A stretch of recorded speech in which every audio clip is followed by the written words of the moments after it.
आज के इस कार्यक्रम के प्रमुख अतिथि हमारे रामटेक क्षेत्र के लोकप्रिय सांसद आदरणीय कृपाल तुमानी जी,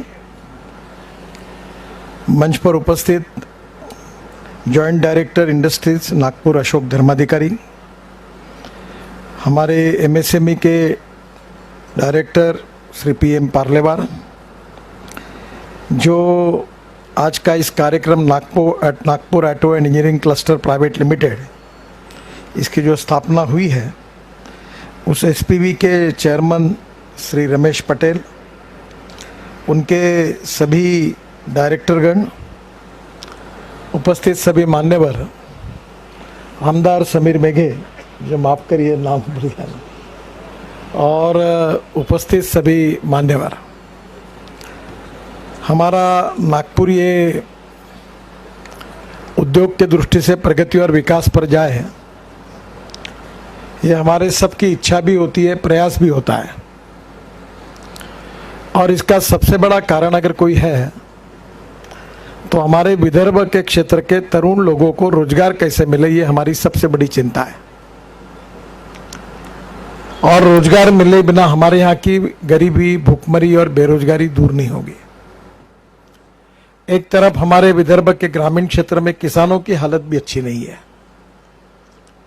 बड़े प्रमाण पर किसानों ने आत्महत्या की है, और इसलिए विदर्भ की इकोनॉमिक प्रोग्रेस, डेवलपमेंट, इसके साथ साथ विदर्भ की गरीबी, भूखमरी और बेरोजगारी दूर होगी, और किसानों की आत्महत्या रुकेगी, और जवान लोगों के हाथों को काम मिलेगा। इसी मकसद को लेकर हम अलग अलग प्रकार के प्रयास कर रहे हैं। पिछले कुछ 15 दिन पहले मैंने एक अध्ययन करके रिपोर्ट मुझे मिली कि जो प्रयास हमने पिछले 5-6 साल में किए हैं, उसमें मिहान में 58,000 लोगों को रोजगार मिला है। और मुझे विश्वास है कि अभी और 2-3-4 साल जब पूरे होंगे तो 1 लाख करोड़ पूरा करेंगे। पर बुटीगोरी हिंगना और बुटीबोरी एमआईडीसी और कड़मेश्वर एमआईडीसी, ये तीनों में बाकी रोजगार समाधान कारक विकसित नहीं हुआ। ये संख्या बहुत कम है कृपाल जी, और इसका सबसे बड़ा कारण यही है कि यहाँ की इंडस्ट्री को और बढ़ाने की आवश्यकता है। यहाँ से हमारी जो एमएसएमई मैक्सिमम यहाँ है, उनका एक्सपोर्ट कैसे बढ़े, उनका हमारे देश में टर्नओवर कैसे बढ़े, नए प्रोडक्ट कैसे डेवलप हो, डिजाइनिंग कैसे हो, और इनोवेशन और रिसर्च के साथ ये सब बातों की तैयारी हमारी एमएसएमई जब करेगी, उनको मार्केट मिलेगा, तभी हमारे यहाँ के जवान लोगों को रोजगार मिलेगा। आज हमारे पास करीब 46 इंजीनियरिंग कॉलेजेस हैं, और इसलिए स्किल मैन पावर हमारी पॉलिटेक्निक और इंजीनियरिंग कॉलेज से तैयार हो, और हमारी विश्वेश्वरैया कॉलेज ऑफ इंजीनियरिंग है, एलआईटी है, और हमारी यूनिवर्सिटी है, हमारी रिसर्च इंस्टीट्यूशंस हैं, हमारी इंडस्ट्रीज हैं।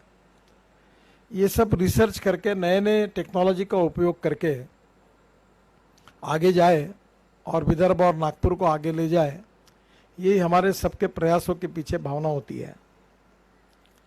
आज ये जो फाउंडेशन स्टोन ना, इसके लिए आज लेइंग डाउन हुआ है, Nagpur auto and engineering cluster, ये बहुत इम्पोर्टेंट है। शायद मेरे मिनिस्ट्री में जब सबका नाम लिया जाता है तो एक मिनिस्ट्री छूट जाती है। मैं ऑटोमोबाइल इंडस्ट्री का भी मंत्री हूँ, और ये जितने मर्सिडीज से लेकर बीएमडब्ल्यू से लेकर मारुति तक, इनके सब रूल्स रेगुलेशन मेरे हाथ में है। तो ये पूरी इंडस्ट्री मेरे पास मिलती रहती है, और इसलिए मैं चाहता हूं कि नागपुर भी हमारे वेंडर्स, हमारे एमएसएमई, ये ऑटोमोबाइल इंडस्ट्री में एक अच्छा हब बने। अभी हमने ऑटोमोबाइल में काफ़ी चेंजेस मैंने किए हैं। हमने इमिशन के यूरो 6 नॉर्म्स मैंने मैंडेटरी किए। महिंद्रा एंड महिंद्रा के मैनेजिंग डायरेक्टर गोयनका करके है, मुझे बहुत समझाते थे, रोने के लिए आगे कि मैं कुछ भी करो एकदम ऐसा मत करो। तो मैंने उनको कहा आए तो मेरे साथ, नहीं आए तो तुम्हारे बिना, नहीं तो तुमको घसीटते हुए लेके जाना ही है, मैं तक पक्का ले जाऊंगा। और हमने यूरो 6 के इमिशन नॉर्म्स तय कर दिए और आज मुझे खुशी हो रही कि हमने ऑटोमोबाइल में ये इसका स्टैंडर्ड लगभग मेंटेन करके हम आगे निकल गए और सक्सेस हो गए। अभी हम लोग फ्यूल में काम कर रहे हैं कि 8 लाख करोड़ का जो हमारा पेट्रोल डीजल आता है, इसके बजाय ethanol, methanol, biodiesel, bio CNG, electric और हाइड्रोजन फ्यूल सेल में काम कर रहे हैं। अभी मैं लगातार नागपुर में लोगों को कहता हूं, अभी 2 प्रोजेक्ट का तो कंसल्टेंट मैं हूं। एक कौस्तुभ गुप्ता को मैंने, प्रमेश गुप्ता के लड़के को कहा है कि अब हमारी बसेस हम बायो सीएनजी पर कन्वर्ट करें, और उसने अभी लगभग 100 बसेस कन्वर्ट की सक्सेसफुली महानगर पालिका की, और 300 हो जाएगी। और महानगर पालिका के सभी कार वगैरह सब सीएनजी में कन्वर्ट हो गई। अब सीएनजी की ऑटो रिक्शा आई है, बसेस आई है, और मारुति ने सीएनजी की कार तक लाई है, बजाज ने ऑटो रिक्शा भी लाई है। अब सीएनजी का काफ़ी बड़े प्रमाण पे काम हो रहा है। अभी उसने भी काफ़ी अच्छे पंप भी डाले हैं और काफ़ी विकसित हो रहा है। दूसरा हमारा एलएनजी है। एलएनजी ये हमारा भविष्य का फ्यूल है, और इतना इसमें रिवोल्यूशनरी चेंज है कि एक ट्रक को अगर डीजल से एलएनजी में चेंज करते तो 12 लाख रुपए का खर्चा आता है, और ये 12 लाख रुपए केवल 2 साल में वसूल होते हैं। इतना इकोनॉमिक्स अच्छा है। तो सुरेश शर्मा जो बैद्यनाथ के, उनका जो लड़का है प्रणय, उसको मैंने पूरे इसके बारे में उसको बहुत जानकारियाँ दी, मदद भी की। और अभी प्यारे खान करके हमारे यहाँ बहुत बड़े ट्रांसपोर्टर हैं, 2000 ट्रक है उनके पास, और उन्होंने तय किया कि उनके 2000 ट्रक वो एलएनजी पे कन्वर्ट करने का प्रपोजल उन्होंने बैंक को दिया है। और नागपुर से जबलपुर, नागपुर से मुंबई, नागपुर से पुणे, और नागपुर से हैदराबाद, नागपुर से गढ़चिरौली, सब हम रायपुर ये एलएनजी कन्वर्ट करेंगे, एलएनजी के स्टेशंस करेंगे, और एलएनजी पर आने से हमारा टोटल लॉजिस्टिक कॉस्ट 30% कम हो जाएगी। अब तो एलएनजी का ये काम हो रहा, तो एलएनजी की किट्स और लेकर बहुत बड़ा रिक्वायरमेंट है। जो कार्बन स्टील के जो कंपोजिट सिलेंडर्स है, उसकी बहुत बड़ी रिक्वायरमेंट है। तो स्वाभाविक रूप से हमारे ऑटोमोबाइल सेक्टर का टर्नओवर 4.5 लाख करोड़ का है, और अभी हाइड्रोजन फ्यूल सेल पर भी काम चल रहा है, और इलेक्ट्रिक कार पर भी काम चल रहा है। इलेक्ट्रिक कार, अब electric scooter, electric auto rickshaw, electric bus future है। और मैं अपने खुद का घर का एग्जांपल आपको बताता हूँ। मैंने एक MG हेक्टर की एसयूवी को लॉन्च किया इलेक्ट्रिक के, और मुझे बहुत पसंद है, मैंने उसको खरीदी किया। वो मेरे पास, मैंने अभी नागिया के पास अपने एजेंसी है, मैंने खरीदी करके वो घर में लाई, थोड़े चलाई, बहुत अच्छी है।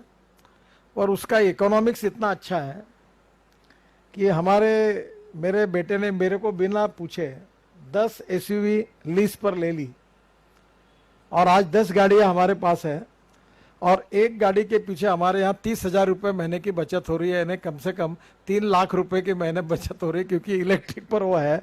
और हमारे लोग जो काम करने वाले अब एसयूवी में घूमते हैं, जो अभी स्टाफ है, तो उसके इलेक्ट्रिक की है, और घर में ही रात को चार्ज होती है। तो खुद मेरे घर पर उसका एक्सपेरिमेंट है। अब मैंने टीवीएस की और बजाज की दोनों की इलेक्ट्रिक बाइक भी लॉन्च की है, और अभी इलेक्ट्रिक बस भी एक हमारे पास है।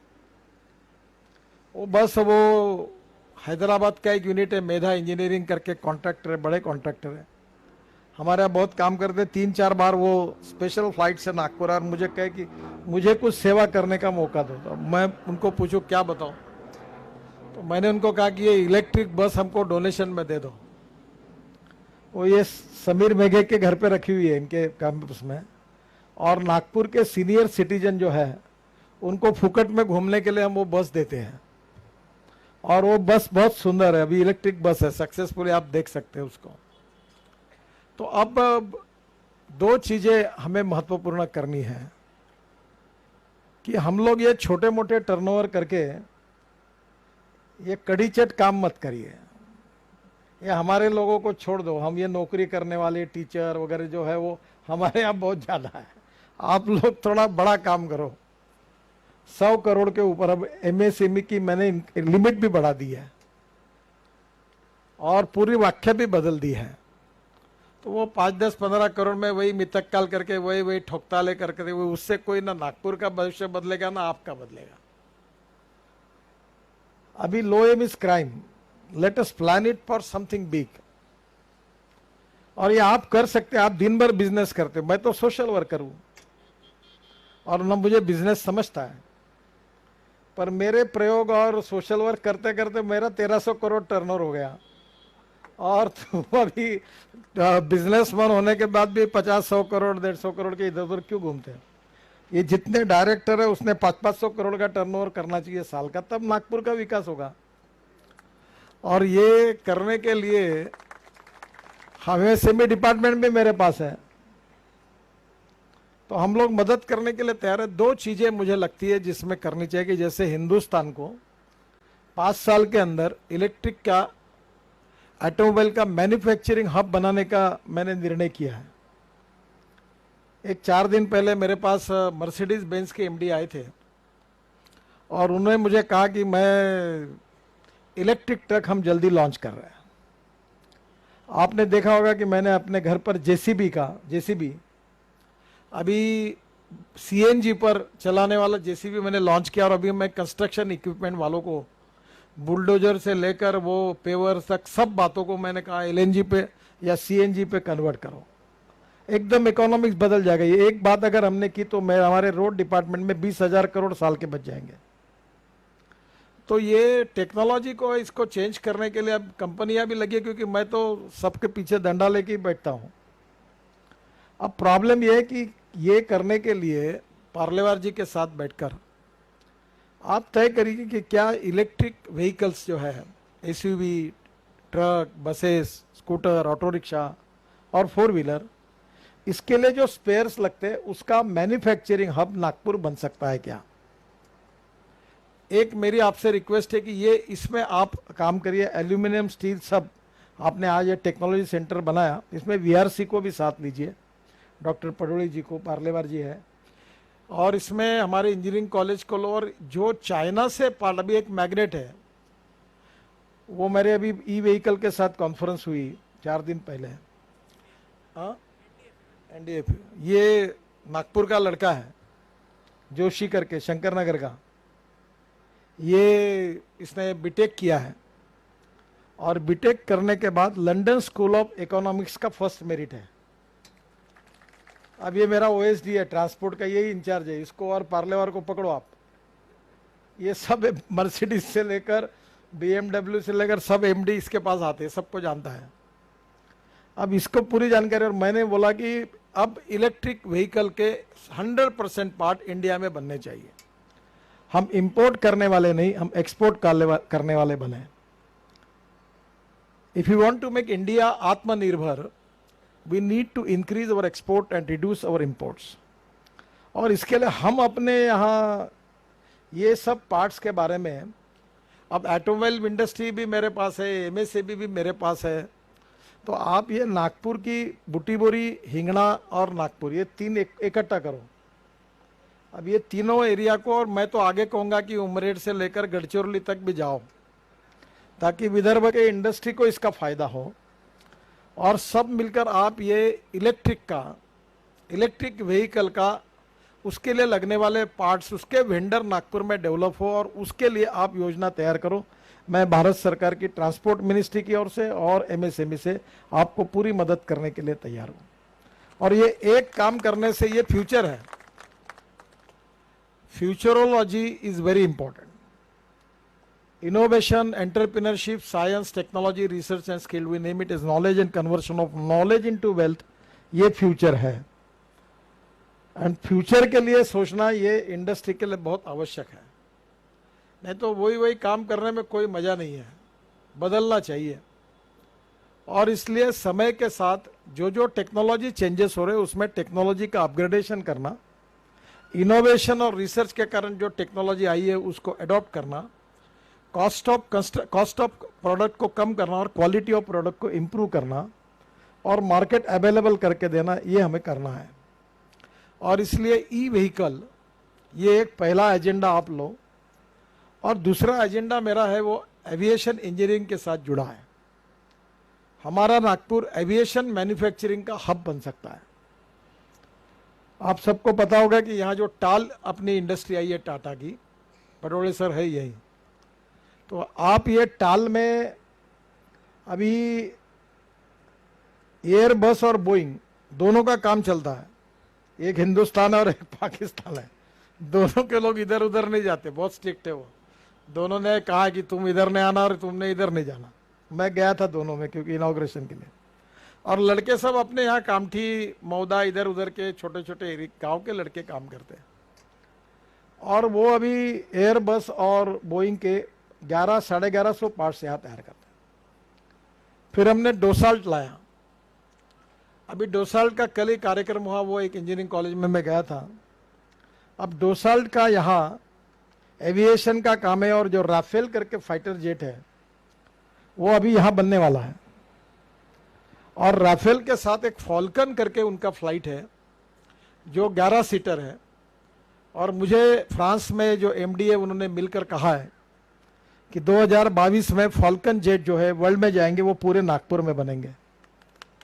अब ये फॉल्कन भी बनेगा तो मैंने उनको कहा कि मेरा एक सपना है, मैं आपको 10,000 हवाई जहाज के ऑर्डर मिला के देता हूँ। तो उन्होंने मुझे कहा कि क्या है, तो उन्होंने बोला इसको फ्लोट लगा दो और इसको एमपीबीएस सी प्लेन में कन्वर्ट कर दो।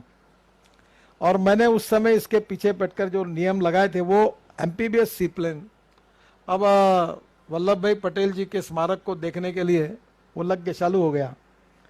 और स्पाइस जेट को, जिसको मैंने ये मदद की और इनको मोटिवेट किया था, अजय सिंह को, अभी 8 दिन पहले मेरे आकर मुझे बताया कि अब मैं 100 हवाई जहाज खरीदने वाला हूँ जो पानी पे भी उतरेंगे और एयर स्ट्रिप पे भी उतरेंगे। और ये मेरा ड्रीम है कि अब एयरपोर्ट पे जाने की आवश्यकता नहीं पड़ेगी। अगर हमको यहाँ से ताड़ोबा जाना है या शेगांव जाना है या शिरडी जाना है तो हम अंबाखेरी तालाब से उड़ेंगे और डायरेक्ट वहाँ उतर जाएंगे। तो ये दिन अब दूर नहीं है, ये बिल्कुल सच्चाई की तरफ जल्दी 2 साल में होगा। तो ये एमपीबीएस सी प्लेन है, ये 10,000 से ज़्यादा देश में लगेंगे। और ये जो पंखे वाला विमान था वही इंजन है, वही 18 सीटर, 12 सीटर, 8 सीटर वाले, और उसको नीचे में केवल फ्लोट लगा है। तो मैंने डोसाल्ट को कहा कि आप जब जेट इंजन का जो है वो तो विटी कोई कंपनी उनके है, बाकी आप यहाँ बनाओ। तो एमपीबीएस सी प्लेन और एविएशन के एक मैन्युफैक्चरिंग हब नागपुर बन सकता है। और इसमें मेटल में जितना काम होगा, एल्यूमिनियम में होगा, स्टील में होगा, उस टाइप की सब फाउंड्रीज, इंडस्ट्रीज अपने यहाँ डेवलप हो सकती है। मुझे नॉलेज नहीं है क्योंकि मैं इंजीनियर नहीं हूँ, पर एक पक्का है कि मुझे लगता है कि जो ऑटोमोबाइल में जो स्पेयर पार्ट्स तैयार करेंगे, शायद उसी स्पेसिमेन में अच्छे क्वालिटी के और परफेक्शन करके आप एविएशन के भी बना पाओगे। दोनों एक दूसरे के साथ पूरक हो गई, इसका स्टडी करना पड़ेगा। डॉक्टर पडोले है यहाँ, VRC it's a very good institution.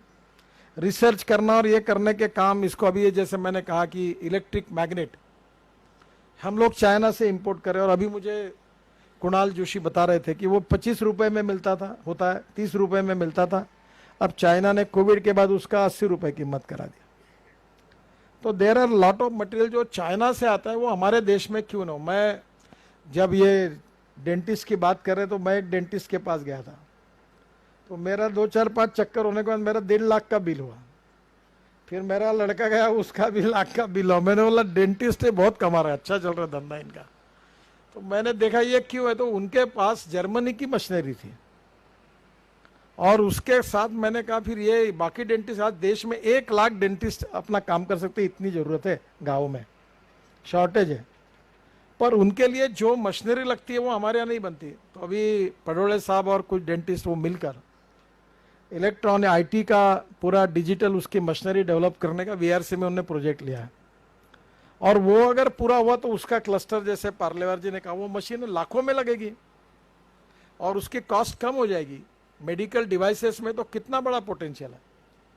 अभी हमारे यहाँ मेडिकल एमआरआई जो है वो 6.5 करोड़ का है, और अपने एमएसएमई में अभी विशाखापट्टनम में हमने ये जो मेडिकल डिवाइस पार्क है उसमें बनाया, वो 96 लाख में है।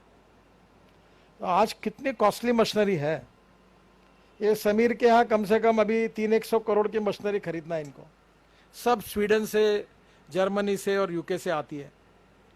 हम ये क्यों नहीं काम कर सकते? हमारे पास वर्ल्ड की सबसे बड़ी यंग टैलेंटेड ऐसी इंजीनियरिंग मैन पावर हमारे पास है, रिसर्च ऑर्गेनाइजेशन है, एक्सपीरियंस है, और हम लोग अगर ये विजन रखकर काम करेंगे तो इसका सबसे बड़ा फायदा हमारा एक्सपोर्ट बढ़ेगा, इंपोर्ट कम होगा। और हमारा तो इंटरेस्ट इतना ही है कि हमारे यहाँ के रोजगार, बच्चों को रोजगार कैसे मिले। मैं तो केवल एग्रीकल्चर और रूरल सेक्टर तक ही मैंने अपने को सीमित किया है, वही मैं अपने प्रयोगशाला मैंने बनाई है। और अभी तो मैं प्रयोग करने के लिए भी सरकार के पास जाता नहीं हूँ। अब मैं अपने खुद प्रयोग करके अपनी लेबोरेटरी और अपना काम खुद करता हूँ। 10-20 करोड़ मैं खर्चा करता हूँ, जो कहीं मिला मुझे तो उसमें डाल देता हूँ। पर ये इनके पीछे चक्कर काटना 7 साल, मैं समझ में नहीं आया 7 साल क्यों लगे। एक इंजीनियर को बोल दो इसका रिसर्च करो तो मुझे थोप दो, जिनको 7 साल डिले किया उनका तो ठिकाना मैं लगा देता हूँ बराबर। मैं उसी के लिए आया हूँ और मुझे कोई संकोच नहीं इसमें। जो काम 7 दिन में हो सकता है उसको 7 साल कैसे लगे। तो मैं इनको बोलते रहता हूँ, मुझे बताओ कौन सा प्रोसीजर बदलना है, और मैं रोज बताता हूँ ये बताओ वो बताओ, वो बदल दो वो बदल दो, सब मैंने खूब कंडीशन। मुझे समझाओ आप इतने दिन मेरे पास क्यों नहीं आए। मैं अभी तक इधर का उधर कर डालता पूरा। मैं ये टॉलरेट भी नहीं कर सकता, सहन भी नहीं कर सकता, सुन भी नहीं सकता कि 7 साल क्यों गए। ऐसा देश नहीं चल सकता। 2-3 महीने में जो कहना हाँ कहो तो हाँ कहो, ना कहो तो ना कहो, निर्णय करो। ये डिले वाली बात नहीं चलेगी। तो ये 7 साल वाली कहानी तो मेरे समझ की बाहर है, मुझे कभी पता ही नहीं था, आपने बताई। तो आप जरूर मुझे बताओ कि 7 साल किसने किसने लगाए। सबका बराबर काम फिटिंग करा और व्यवस्थित कर देता हूँ मैं, ये ऐसे नहीं चलेगा। और इसलिए आने वाले समय में विदर्भ के विकास में बड़े बड़ी इंडस्ट्री आएगी तो रोजगार निर्माण होगा, रोजगार निर्माण होगा तो विदर्भ की प्रगति और विकास होगा। और यही हमारी सबकी भावना भी है। और इसलिए मुझे अभी लग रहा है कि मैं मिहान में यशस्वी हुआ हूँ, पर मुझे संकोच भी नहीं होता कुछ बातों को से। पर बुट्टी बोरी और हिंगणा और कड़मेश्वर में मुझे जितनी सफलता चाहिए उतनी नहीं मिली। शायद मैं समझ नहीं पाया यहाँ के प्रॉब्लम क्या है। क्योंकि वहाँ अभी टीसीएस वाले आए थे मेरे पास, एमडी, वो मुझे बता रहे थे कि अगले 4 साल में हम 40,000 लोगों को लेंगे। मैंने एचसीएल कंपनी को लाया, उन्होंने अभी 2,500-3 हज़ार उनके हुए और उन्होंने कहा कि आने वाले 3-4 साल में हम 15,000 तक जाएंगे। अब एक एक कंपनी इतना, अभी टेक महिंद्रा का भी कुछ प्रॉब्लम है वो सॉल्व करेंगे। अभी कृपाल तुमानी जी ने करना चाहिए, अब तुम्हारी सरकार है महाराष्ट्र में, तो जाके अभी जरा वो महिंद्रा का कुछ प्रॉब्लम है उसको आने के लिए तैयार है। तो नेचुरली मुझे लगता है कि अब इस बार हमको मिहान में, जैसे मैंने कहा इंटरनेशनल एयरपोर्ट का हमारा टेंडर कैंसिल हो गया, कोई बात नहीं, नया टेंडर निकालो। अभी तक कुछ नहीं हुआ, 7-8 महीने साल भर हुए, वैसे ही बढ़ा हुआ है। हमारा एयरपोर्ट पेंडिंग है और मैं भी मदद करने के लिए तैयार हूँ। देना है तो दो, नहीं तो नया निकालो, कोई प्रॉब्लम नहीं। पर वो अटका हुआ पड़ा हुआ है। तो मुझे लगता है कि धीरे धीरे हमारे यहाँ के अनेक प्रोजेक्ट्स जो अभी हम लोग मेट्रो रेल में ब्रॉडगेज मेट्रो कर रहे हैं, हाँ अच्छा हो गया, वो मुझे आपका सहयोग चाहिए। और उसमें वीआई के चेयरमैन से मेरा अनुरोध है कि 15-20 दिन में आप एक कॉन्फ्रेंस बुलाओ। और मेरा कंसेप्ट ऐसा है कि हम ब्रॉडगेज मेट्रो शुरू कर रहे हैं, वो देश में पहली बार। और ये नागपुर से अमरावती, अमरावती से नरखेड़, नरखेड़ से नागपुर आएगी, नागपुर से छिंदवाड़ा, छिंदवाड़ा से नागपुर आएगी, नागपुर से नरखेड़ तक रखा है, बैतूल तक ले जाने की मांग है। फिर नागपुर से वड़सा, और नागपुर से चंद्रपुर, और नागपुर से रामटेक, और रामटेक से फिर वो चंद्रपुर और वहाँ जाएगी। ये पूरा एग्जिस्टिंग ब्रॉडगेज है। और अभी ये नागपुर, उमरेड, वड़सा ये मीटर का ब्रॉडगेज में कन्वर्शन का काम शुरू हो गया है। तो कंसेप्ट ये है कि इसमें ये ब्रॉडगेज मेट्रो चलेगी, इसको अनुमति मिल गई है। अब ये परसों मेरी मीटिंग हुई और मैं भी प्रोफाइल अब पूरी तैयार हुई, इसीलिए मैं रुका था। अब इसमें कंसेप्ट मेरा ऐसा है कि पहले तो रोलिंग स्टॉक में 4-5 मेट्रो ये खरीदी कर रहे हैं, नागपुर मेट्रो, उनको सैंक्शन हो गई। तो ये मेट्रो नागपुर से वर्धा, नरखेड़ और गोंदिया तक इधर चलेगी। इसकी स्पीड है 160 किलोमीटर प्रति घंटा। तो नागपुर से अमरावती 1 घंटा 10 मिनट 12 मिनट में होगी और हर स्टेशन पर वो 1-1 मिनट रुकेगी और तुरंत स्पीड लेगी, ऐसी टेक्नोलॉजी है। इसमें एक कंपनी है कलकत्ता की, चौधरी करके, वो 3 बार मुझे मिल के गए। उन्होंने इटली में एक कंपनी खरीदी, आनंद महिंद्रा ने भी खरीदी की डिज़ाइनिंग की, वैसे उन्होंने की है। और यूरोपियन स्टैंडर्ड्स में ब्रॉडगेज मेट्रो का डिज़ाइन वो करेंगे और एग्जिस्टिंग जो वेंडर से उसको उपयोग करके मैंने उनको कहा है कि अभी आप वीआई में एक कार्यक्रम करो और कार्यक्रम करने के समय ऐसे 30 उद्योजक तैयार करो कि इसको मैं एमएसएमई से लोन भी दूंगा, कि वो जैसे प्रसन्न ट्रैवल है, खुराना ट्रैवल है, ऐसे हमारी मेट्रो की भी स्पाइस जेट है या जेट, वैसी हमारे मेट्रो कंपनी की 2-2 मेट्रो एक जन खरीदी करेगा। एक मेट्रो की कीमत मैक्सिमम 8 डब्बे की होगी, एयर कंडीशन होगी, डबल डेकर होगी।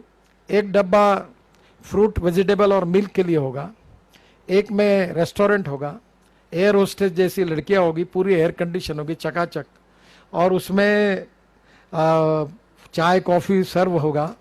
और नागपुर से अमरावती 1 घंटा 10 मिनट में आएगा, गोंदिया शायद 1 घंटे में जाएगा, वर्धा 35 मिनट में जाएगा, और वो अजनी में आएगी, इतवारी स्टेशन पे आएगी और नागपुर के मेन स्टेशन पर आएंगे और वहीं से वो नागपुर मेट्रो जो स्टैंडर्ड गेज है उसमें ट्रांसफ़र होंगे लोग, तो उससे उधर पारडी तक, हिंगणा तक और इधर फिर मिहान तक, बुटीबोरी तक उस पर जा सकेंगे। तो मैं ये चाहता हूँ कि इसमें विदर्भ इंडस्ट्रीज एसोसिएशन आगे आकर ये जो 2-2 मेट्रो खरीदने वाले या 1-1 मेट्रो खरीदने वाले, खुराना ट्रैवल है, प्रसन्ना ट्रैवल है, ये जो है इन्हीं को बुलाओ और नागपुर और विदर्भ के ऐसे 30-40 उद्योगपति तैयार करो कि जिनका ड्राइवर मेट्रो का होगा और ड्राइविंग अंदर की अरेंजमेंट उनकी होगी, और रेलवे नागपुर मेट्रो को परमिशन देगी, सिग्नल सिस्टम और वही होगी। इसकी कैपिटल कॉस्ट मेट्रो की 350 करोड़ रुपए पर किलोमीटर है, और मैं जो मेट्रो की बात कर रहा हूँ जिसका मेरा प्रोजेक्ट मैंने तैयार किया है, इसकी 5 करोड़ रुपए पर किलोमीटर है। तो इसमें कोई कैपिटल कॉस्ट नहीं है। टिकट शायद लग्जरी बस से कम रहेगा, और AC first class chair car और सेकंड क्लास चेयर कार 2 होगी। और ये मेट्रो का 30-25 मेट्रो का ऑर्डर हम नागपुर में ही, यहाँ वर्धा जिले में फैक्ट्री खोल के उसको दें, और वो 50 बनने से हमारे यहाँ एक इसका मैन्युफैक्चरिंग हब रोलिंग स्टॉक का बन जाएगा और सस्ते में मिलेगा हमको, और इससे हमारी ट्रांसपोर्ट सर्विस में भी रिवोल्यूशनरी चेंज होगा और पूरे देश में ये मॉडल जाएगा। तो इसका बहुत डिमांड बढ़ेगी। तो ये ऑटोमोबाइल से ज़्यादा मैन्युफैक्चरिंग हब इसका बनेगा। वो वीआई उसको सिंक्रोनाइज करके उस इंडस्ट्री को डेवलप करे। जो इन्वेस्टर है वो दीक्षित साहब और मुझे 3 बार 4 बार मिल चुका है, तो उनका मॉडल कैसे करना है वो टेंडर करके ही करेंगे। तो उसमें हम लोग करें, और ये नागपुर के लिए एक फ़ायदा होगा कि हमारे यहाँ का कोई कैटरर, वो जो कैटरर है उसकी एक मेट्रो जाएगी, उसका नाम होगा एक मेट्रो पर। तो ऐसे हमारे यहाँ ही के एंटरप्रेन्योर्स जो है वो ये मेट्रो चलाए, बाहर से कोई बड़ा उद्योगपति और कोई चेन ना आए, हमारे यहाँ के लोग ये 30, 32, 35 करोड़ की एक मेट्रो होगी। अब अंदाज मुझे मालूम नहीं, 8 डब्बे की करना है, और ये इकोनॉमिकली वायबल है। अभी वर्धा से रोज कम से कम 70-80 हज़ार लोग नागपुर आते हैं, गोंदिया से आते हैं, भंडारा से आते हैं, ये नरखेड़ से आते हैं, तो ये सब लोग मेट्रो से आएंगे। और जैसे मुंबई डेवलप हुआ है वैसे कल्याण डोंबिवली तक, वैसे नागपुर सब तक डेवलप होगा, मौदा लेकर छोटी छोटी स्मार्ट सिटी बनेगी। तो मुझे लगता है कि ये एक अच्छा प्रोजेक्ट है जो नागपुर के लिए बहुत फायदेमंद है, और इसमें काफ़ी रोजगार भी क्रिएट होगा। अभी नागपुर मेट्रो ने करीब 13,000 लोगों को रोजगार दिया है, और ये जो मेट्रो है ये 25,000 लोगों को देगी। इसमें सामान भी जाएगा और ये भी जाएगा, और ये प्रोजेक्ट को अभी मान्यता मिल गई है, और पहले रोलिंग स्टॉक और ये सब इसका काम शुरू हुआ है। और अभी दीक्षित ही बहुत अच्छे अधिकारी है मेट्रो के, और वीआई और दीक्षित साहब मिलकर अगर ये एंटरप्रेन्योर्स तैयार करो, पार्लेयर साहब को भी लो साथ में, और मुझे ये बताओ कि ये 30 लोग नागपुर और विदर्भ के होने चाहिए। ये मेरी इच्छा है, मैं ऐसा नियम नहीं बना सकता। कल कोई मुंबई दिल्ली का उद्योगपति आकर 4 गाड़ियां लेता है तो अच्छा है, उसका अधिकार है, पर मेरी इच्छा है कि यही के एंटरप्रेन्योर्स को मिले, तो प्रायोरिटी वाइज हम कोशिश करें कि यहाँ के लोग आगे आए, और उनकी 2-2 गाड़ियाँ होगी, उनकी ट्रैवल कंपनी की जैसी बसेस है वैसी उनकी मेट्रो होगी, ट्रैवल की दिन भर चलेगी, और उसमें 8 डब्बे के बजाय एक आधे बार ट्रांसपोर्ट का माल ज़्यादा होगा तो 2 डब्बे वो लगा दो। तो ये अब बहुत अच्छा प्रोजेक्ट है, वायबल है, और ये प्रोजेक्ट के लिए आगे हम जाएंगे तो मुझे लगता बहुत उपयोगी होगा। ऐसे ही ऑटोमोबाइल, एविएशन एंड ट्रांसपोर्ट, इसमें तीनों में हम एक दूसरे के साथ मिलकर अगर काम करते तो फ़ायदा होगा। आज का ये जो नागपुर ऑटो और इंजीनियरिंग क्लस्टर का ये जो सभी डायरेक्टर्स हैं, उनको मेरा अनुरोध है कि ये 10-12 करोड़ का ने बहुत चिल्लर वाड़ा है, I am sorry to use this word तो इसमें कौन सी मशीन आएगी, कौन सी नहीं आएगी। तो टेक्नोलॉजी सेंटर नागपुर जैसे जगह पर कम से कम 200 करोड़ का बनना चाहिए। अब आपने 6,000 से 60,000 स्क्वायर फीट की जगह ली है, तो बिल्डिंग में अंडरग्राउंड पार्किंग करो और ऊपर में 3 मंजिले बनाओ, और क्योंकि अब जगह यहाँ मिलेगी नहीं एमआईडीसी में, ये प्राइम जगह है, और इसमें आपको अपग्रेडेशन करने के लिए और कोई स्कीम होगी। अभी हमारे टेक्नोलॉजी सेंटर्स हैं, हमने 6,000 करोड़ इसमें खर्चा किया है, और हमने पॉलिसी लाई है अभी कि टेक्नोलॉजी सेंटर सरकार नहीं चलेगी, हम technology centre engineering colleges, IIT, industries और इंडस्ट्रीज एसोसिएशन को चलाने के लिए देने वाले हैं, और उनको कहेंगे कि आप स्किल भी करो, प्रोडक्ट भी डेवलप करो, वेंडर डेवलपमेंट के लिए भी मदद करो, डिजाइनिंग भी करो, और जो प्रॉफिट मिलेगा उससे आप एक्सपेंशन भी करो। तो उसके सब सेंटर्स भी खोलो। आज नागपुर में प्रॉफिटेबल हुआ तो उमरेड में खोलो, उमरेड में चला तो गढ़चिरौली में खोलो तो मुझे लगता है इसी से इंजीनियरिंग कॉलेज के साथ, यूनिवर्सिटी के साथ, आईआईटीज के साथ भी हम लोग थोड़ा कोऑर्डिनेट करें, ताकि उनके पास जो मैन पावर है, जो ट्रेनिंग सुविधा है, प्रोफेसर्स है, रिसर्च स्कॉलर्स है, जो फॉरेन में जाकर उन्होंने स्टडी किया, उनके नॉलेज का भी उपयोग, और आपका प्रैक्टिकल नॉलेज, ये दोनों बातों को जोड़कर अगर होगा तो हमारा ग्रोथ रेट काफ़ी गुना बढ़ेगा, और वो बहुत जल्दी बढ़ाने की आवश्यकता है। हमारे पास अब तो इंफ्रास्ट्रक्चर अच्छा हो गया, water, power, transport and communication तो चारों हो गई, अब 5G भी आ रहा है, अब communication is not a problem, road is not a problem. Nagpur logistic hub बन सकता है। पार्लेवार साहब 0 मील नागपुर में है, अब मैं NHI के तरफ से वो सिंधी में ड्राई पोर्ट बनो, उसको हमने NHI में एक्वायर करने की बात कर रहे हैं, और अभी वहाँ से हमारा एक्सपोर्ट हो, और मैं खुद एक्सपेरिमेंट करता हूँ। मैंने 6 कंटेनर ऑरेंजेस दुबई बेचे, क्योंकि वो बोलते थे कि नागपुर के ऑरेंज खट्टे, कोई खाता ही नहीं। अब मुझे 15-20 कंटेनर का और ऑर्डर आएगा, तो मैं यहाँ के किसानों को इकट्ठा करके वो करके मैं बेचता हूँ, ताकि मैं ये चाहता हूँ कि कोई बोलता है नहीं होता है तो मैं बोलता हूँ कैसा नहीं होता, हम करके देखते हैं। तो मैं एक बार जब गया था स्वीडन तो दुबई उतरा, और दुबई के सबसे बड़े 6 लोगों को मैंने बुलाया नाश्ते के लिए, और उनको नागपुरी संतरा लेके गया था, 2 पिटारे उनको खिलाए मैंने, और मैंने बोला ये तुमको बेचना है। और अब मैं कॉन्फिडेंट हूँ कि अगले महीने में जब अंबिया का बार आएगा तो कम से कम हम 100 कंटेनर दुबई भेजेंगे, और यहाँ भाव 12 रुपये किलो है, हमने 32 रुपये किलो भाव दिया है किसानों को, 32 रुपये किलो। अभी ये कोई कठिन नहीं, और मैं ये सब अनुभव प्रयोग करता हूँ, कुछ आते घाटे में जाते हैं तो मुझे कोई फर्क नहीं पड़ता। मैं 20 कंटेनर सब्जियाँ हम लोग दुबई भेज रहे हैं, अब 7 कंटेनर मैं भेज रहा हूँ, हमारे यहाँ कनाडा से जाता है, और अभी मैं 10 ग्रीन हाउस बना रहा हूँ 1-1 एकड़ में पोखरा योजना में, और मैं उसमें से जो ऑर्गेनिक है वो तैयार करके उसको कम से कम 100 रुपये किलो कम से कम भाव मिले, और उसको पूरा एक्सपोर्ट कर रहा हूँ कनाडा के साथ। तो हमारे लोगों को जब तक डॉलर में बेचेंगे नहीं तो विदर्भ के किसानों को पैसा कहाँ से मिलेगा। तो आज निश्चित रूप से ये जो नए इनोवेशंस है उसमें VIA, आपकी इंडस्ट्रीज एसोसिएशन, ये आगे आए, और ये नए नए उपक्रम टेक्नोलॉजी के साथ जुड़े, उसको और ज़्यादा मजबूत बनाकर कम से कम ये इलेक्ट्रिक व्हीकल और एविएशन का और ट्रांसपोर्ट हब का, 3 बातों को आप लीडरशिप लीजिए इसकी। हमारा कोई वेस्टेड इंटरेस्ट नहीं है, मैं 1 रुपए का करप्शन नहीं होने देता, किसी को मेरे पास आने की जरूरत नहीं पड़ती। Transparency, time bound decision making process, no corruption, और निर्णय प्रक्रिया को देखिए, करप्शन बिल्कुल नहीं होना, और रेट टैबिज्म तो बिल्कुल नहीं होना। निर्णय कर, हाँ बोल, नहीं तो नहीं बोल, बाजुअट नहीं तो, दो में से एक फार्मूला पक्का।